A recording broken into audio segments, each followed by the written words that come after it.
Hey everyone, and welcome back to the Dollar Wisdom channel. Today, we're tackling a huge topic, something that keeps a lot of successful people up at night.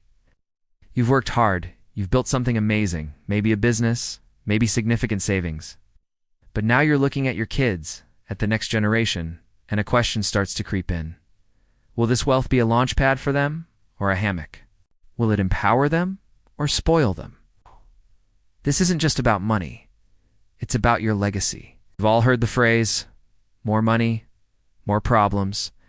And honestly, for families, it's not just a cliche. It's a real risk.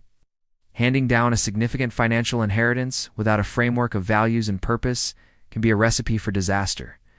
It can lead to a lack of motivation, a sense of entitlement, and ultimately, it can erode the very work ethic that built the wealth in the first place. That's the critical difference we need to understand. A financial legacy is just one piece of the puzzle. A holistic legacy, one that includes your values, your wisdom, your family's unique story, is what truly creates multi-generational success and happiness. In fact, focusing only on the money can actively undermine the more important parts of your legacy.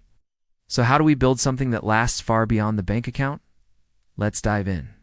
The first step is to get really clear on what your family stands for. I'm talking about your non-negotiables.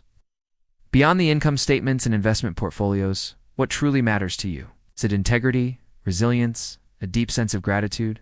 Maybe it's community involvement or a passion for learning. These aren't just nice words to put on a plaque. They are the bedrock of your family's culture. But you can't just lecture your kids about these things. You have to live them. You have to embed them into your daily life. For example, instead of just talking about resilience, share stories of your own failures and how you bounce back. Involve your kids in volunteer work to cultivate gratitude and community spirit. It's about showing, not just telling. A powerful tool for this is creating a family mission statement. Now, I know that sounds a bit corporate, but hear me out. So this isn't a stuffy document you write once and forget. It's a living, breathing guidepost for your family's decisions. It answers the question, what is our purpose as a family? It aligns everyone, from the youngest to the oldest, on a shared path and gives meaning to the wealth you've created. Now let's talk about something incredibly valuable, something I call intellectual capital. This is the how-to part of your legacy. It's the unique knowledge, the special skills, the hard-won wisdom that you've accumulated over a lifetime. This could be your entrepreneurial instincts, your killer negotiation tactics, your artistic talent, or even your secret family recipe. This is wealth that can't be spent or squandered. So how do you pass it on? You have to be intentional. Think about creating mentorship opportunities within the family. This isn't just about having your son or daughter help out at the office. It's about designing structured learning experiences. Let them shadow you in important meetings. Give them a real project with real stakes. Debrief with them afterwards. Ask them what they learned, what they would do differently. Think about successful family businesses. The ones that survive for generations don't just pass down ownership. They pass down the specific expertise and the passion required to run the business. They transform family dinner conversations into master classes and summer jobs into apprenticeships.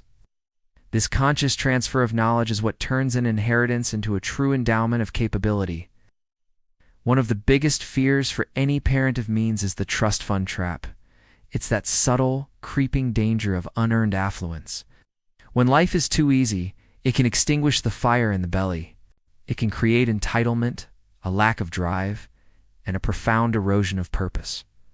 Why strive when you don't have to? The key to avoiding this is to structure opportunities, not just handouts. It's about empowering the next generation through challenges, not just shielding them with comforts. Maybe instead of just giving them money for a business, you offer to match their own investment, forcing them to have skin in the game. Maybe you create a family fund that they can pitch their ideas to, like a friendly version of Shark Tank, where they have to justify their plans and prove their commitment. The goal is to build a culture of contribution, not consumption.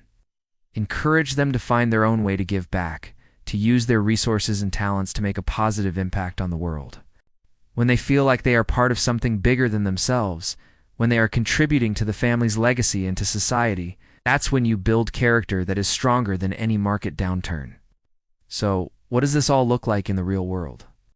I've seen families who made a conscious choice to cap the financial inheritance for their children. Instead, investing heavily in their education, entrepreneurial ventures, and philanthropic projects.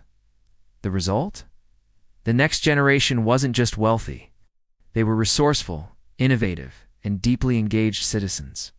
Their family legacy became known not for its net worth, but for its net impact. This kind of values-based legacy has a powerful ripple effect. In family enterprises, a strong positive culture attracts and retains top talent who want to be part of that mission. It builds a brand that customers trust. It creates an enduring story that inspires generations to come. So here's your first actionable step. This week, sit down and write out 3 to 5 core values that you want to be the foundation of your family's legacy. Then, think of one tangible action you can take in the next month to bring one of those values to life for your children or grandchildren. It doesn't have to be a grand gesture. It could be a conversation, a shared activity, or a new family tradition. Legacy isn't built in a day. It's built in these small, intentional moments. It's about creating a future for your family that is rich in purpose, character, and connection, a legacy that truly endures. Thanks so much for watching. If this conversation resonated with you, hit that like button and subscribe for more content on building a life and a legacy with intention. I'd love to hear your thoughts in the comments below. What's one value you hope to pass on to the next generation? Let's continue the conversation down there. See you in the next video.